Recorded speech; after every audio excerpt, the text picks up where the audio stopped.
नमस्कार, आप देख रहे हैं जेएमडी न्यूज। मैं हूं आपके साथ सौम्या मिश्रा और आप सभी का स्वागत करती हूं हमारे खास कार्यक्रम हेलो आचार्य जी में। हेलो आचार्य जी एक ऐसा कार्यक्रम है जिससे आप सीधे हमारे साथ जुड़ सकते हैं और अपनी सारी समस्याओं का समाधान भी निकाल सकते हैं। तो आज हमारे साथ इस खास कार्यक्रम में जुड़े हुए हैं आचार्य अंकित शुक्ला जी, जो कि एक जाने माने फेस रीडर और वास्तु सलाहकार भी हैं। तो आचार्य जी, आपका बहुत बहुत स्वागत है हमारे कार्यक्रम में। तो आज का जो विषय है वो है फेस रीडिंग से जुड़ा हुआ, कि फेस रीडिंग में हमारी नासिका का क्या महत्व होता है, यानी हमारी नाक का क्या महत्व होता है। तो आचार्य जी, सबसे पहला मेरा यही सवाल होगा कि फेस रीडिंग आप करते हैं तो उसमें नासिका का क्या कुछ महत्व होता है। राधे राधे, नमस्कार, जय बिहारी जी। मैं हूं आचार्य अंकित शुक्ला और आप सभी दर्शकों का बहुत बहुत स्वागत करता हूं अपने खास प्रोग्राम हेलो आचार्य जी में। हेलो आचार्य जी के माध्यम से आज चर्चा करेंगे नासिका की, क्योंकि नासिका फेस रीडिंग में बहुत बड़ा महत्व रखती है। नासिका हमारे संघर्ष को बताती है, हमने कितना संघर्ष किया है और कितना संघर्ष अभी बाकी है, हम कितना जी चुके हैं और कितना अभी जीना बाकी है। एक व्यक्ति एक नदी में डूब रहा था और बाहर खड़े लोग ताली बजा रहे थे कि क्या तैराकी है, क्या तैर रहा है। लेकिन जो व्यक्ति डूब रहा है वो कह रहा है, मूर्खों, मैं तैर नहीं रहा हूँ, मैं डूब रहा हूँ। उसी तरह दर्शकों, हमें भी ये देखना है, हम जिंदगी जी रहे हैं या इसे सहन कर रहे हैं। अगर आप जिंदगी जी रहे हैं तो आप भाग्यशाली हैं, और अगर आप जिंदगी को मात्र सहन कर रहे हैं तो कहीं ना कहीं आपका दुर्भाग्य आपके साथ जुड़ा हुआ है। और उस दुर्भाग्य को सौभाग्य में बदलने का सबसे बड़ा सरल उपाय अगर कुछ है तो वो फेस रीडिंग है। फेस रीडिंग के मध्य में नासिका की आज चर्चा करेंगे। तो नासिका अनेक प्रकार की होती हैं। नासिकाओं में कुछ ऐसे भी संबंध जुड़े होते हैं जो व्यक्ति के व्यक्तित्व को दर्शा देते हैं। नासिका हमारे जीवन के संघर्ष को बयां करती है। हमारी फेस रीडिंग में पहले भी आपको निवेदित कर चुके हैं कि ये सामुद्रिक शास्त्र है, जिसके नाम में ही समुद्र आ रहा है। ये बहुत गहरा है, इसमें जितना हम चलते चले जाएंगे आपको नई नई बातें प्राप्त होती चली जाएंगी। फेस रीडिंग यानी चेहरा पढ़ना बहुत ही गुप्त विद्या है। भगवान शंकर के बड़े पुत्र श्री कार्तिकेय जी ने इसका निर्माण किया था। उनका मात्र एक ही संकल्प था कि आम जनमानस का कल्याण हो सके। भगवान शंकर ही नहीं, उनके दोनों पुत्र भी सारे समाज के लिए चिंतन मग्न रहा करते हैं। भगवान शंकर ने अपने दोनों पुत्रों को यह आशीर्वाद दिया है कि जिस विधि से सारे संसार का कल्याण हो, आप वह विधि अपनाएं। भगवान शंकर भी चिंतन मग्न रहते हैं कि इस सारे संसार के प्राणियों का कल्याण कैसे हो सके। कहते हैं, जो जमाने के लिए हंसकर जिया करते हैं, राक्षस भी जिनकी तारीफ किया करते हैं। रुक जाती है मृत्यु भी देखकर जिनके कदम काय को, वो शिव शंकर हैं, हम भक्तों के लिए जहर के घूंट पिया करते हैं।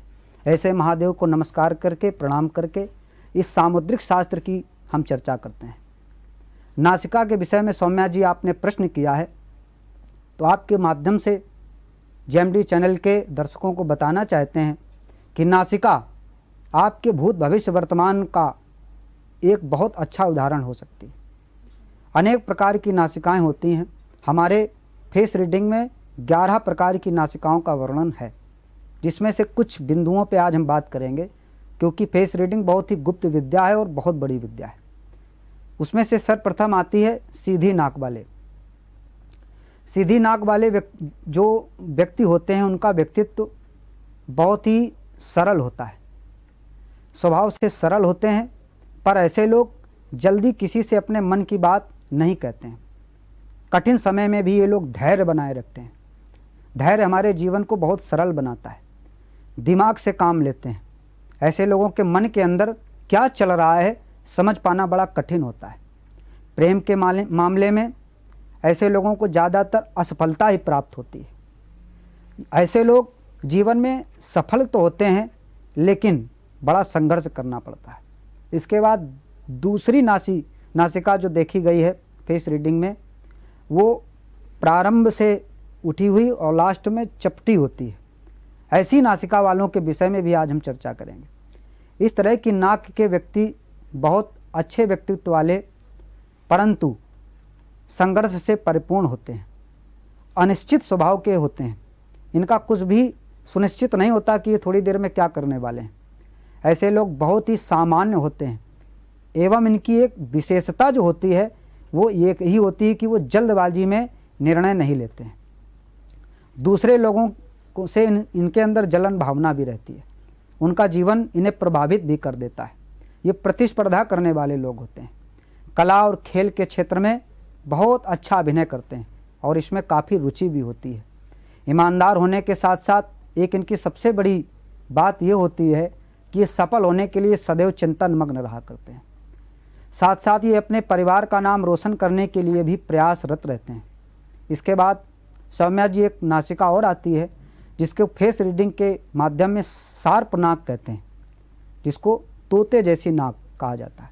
हमारे राजनीति में ऐसे बहुत सारे नेता हैं जिनकी ऐसी नासिका है और बहुत सफल भी हुए हैं।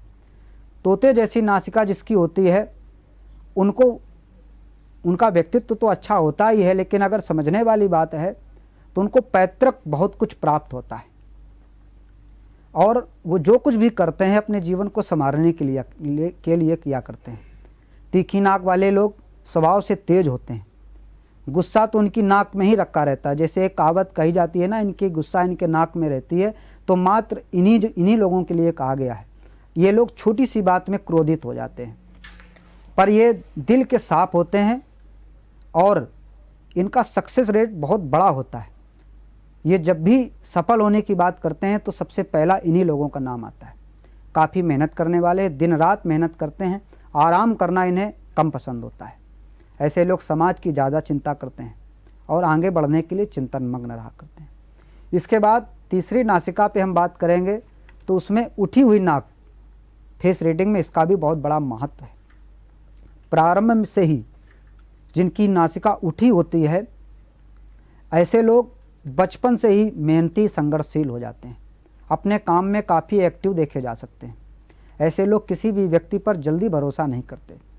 ये लोग स्वभाव से ईमानदार, भरोसेमंद होते हैं, इसलिए इनके चाहने वालों की संख्या बहुत अधिक होती है। जहाँ खड़े हो जाते हैं वहीं पर इनके प्रिय लोगों का जमावड़ा लग जाता है। इसके बाद हम बात करेंगे छोटी नाक वाले। अक्सर छोटी नाक वाले व्यक्ति जो लोग होते हैं वो अपनी लाइफ में मस्त रहते हैं। इनकी जो भी संभावनाएं होती हैं और हृदय में जो मनोकामनाएं होती हैं बहुत बड़ी नहीं होती कि हम बहुत कुछ प्राप्त कर लें। ये लोग धैर्य रखते हैं और थोड़े से में ही प्रसन्न रहते हैं। इनकी इस आदत के कारण इनके मित्र, रिश्तेदार इन्हें बड़ा घमंडी भी समझते हैं, क्योंकि ये कहीं जाना पसंद नहीं करते, किसी से मिलना पसंद नहीं करते, लेकिन थोड़े से में ही प्रसन्न हो जाते हैं। ऐसे लोगों को यदि कोई परेशान ना करे तो ये हमेशा खुश रहते हैं।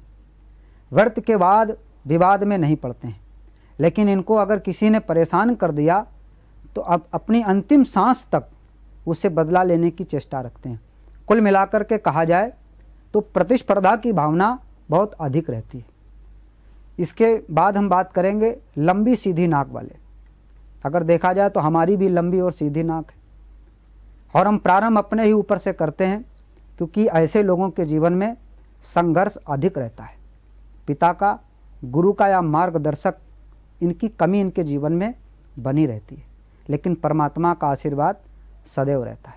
इस प्रकार की नासिका की अगर बात करें तो बहुत सारी ऐसी नासिका फेस रीडिंग में हैं, लेकिन आपको सूक्ष्म रूप से हमने मात्र 7 नासिकाओं के बारे में बताया है।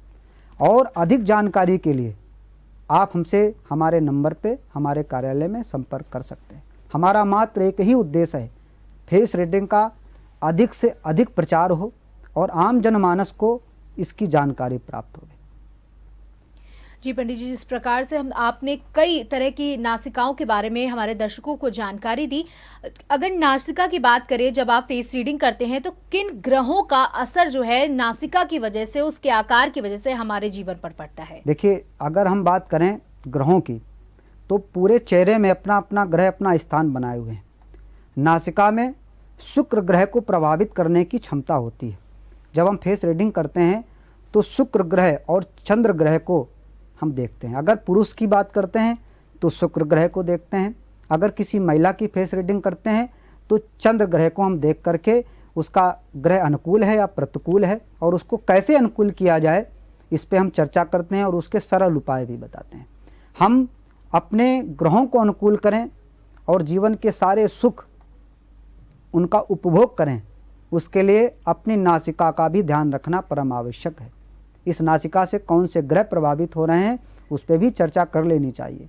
कुंडली अगर नहीं है तो आपको भयभीत होने की आवश्यकता नहीं। परमात्मा ने पूरी कुंडली आपके चेहरे में उसी समय बना दी थी जब आपका जन्म हुआ था। मात्र देखने की आवश्यकता है और सही स्थान पर जाने की आवश्यकता है। जी आचार्य जी, जिस प्रकार से आपने बताया कि फेस रीडिंग के माध्यम से अगर कुंडली नहीं भी है तो भी हम इंसान के भविष्य के बारे में बता सकते हैं। जैसे कुछ लोग सर्जरी करा लेते हैं, उनकी नाक में अगर किसी प्रकार की कमी है तो उसे दूर करने के लिए लोग सर्जरी का सहारा ले लेते हैं। उस टाइम पे आप किस तरीके से लोगों की फेस रीडिंग करते हैं? देखिए, हमने आपको पहले भी निवेदित किया है, दिखावापन हमें अंदर से खोखला कर देता है। किसी भी प्रकार का दिखावापन हो वो हमें प्रदर्शन का प्रभाव ला देता है। हम बात करेंगे यहाँ पर थोड़ी देर के लिए राम और रावण की। राम जो हैं वो दर्शन का विषय हैं, क्योंकि वो शांत हैं और जो कुछ भी उन्हें प्राप्त हुआ है उसको स्वीकार किया है। रावण प्रदर्शन का विषय है, क्योंकि उसे जो प्राप्त हुआ है उसमें वो संतुष्ट नहीं है। इसलिए आज हम सभी लोग रावण का परित्याग करते हैं और राम को अपने जीवन का मार्गदर्शक बनाते हैं। हमारे ठाकुर ने, हमारे इष्ट देवता ने, भगवान ने जो कुछ दिया है उसमें हम संतुष्ट रहें। नासिका की, नाक की सर्जरी बॉलीवुड में भी बहुत सारी स्त्रियों ने किया है, लेकिन अगर कहा जाए कि वो पूर्ण सफल हुई हैं तो उसकी 100% जिम्मेदारी नहीं है। सर्जरी एक बनावट क्रिया है जो कहीं ना कहीं आपको अंदर से खोखला करती है। अपने आप को और अधिक सुंदर करने के लिए परमात्मा का ध्यान करें और माता स्वयंवरा का मंत्र का जाप करें। आप पूर्ण रूप से सुंदर होती चली जाएंगी, फिर वो चाहे महिला हो या पुरुष हो। कहीं भी किसी भी प्रकार का बनावट या अपने आप को और अधिक सुंदर बनाने की चेष्टा ही हमें अंदर से कमज़ोर कर देती है।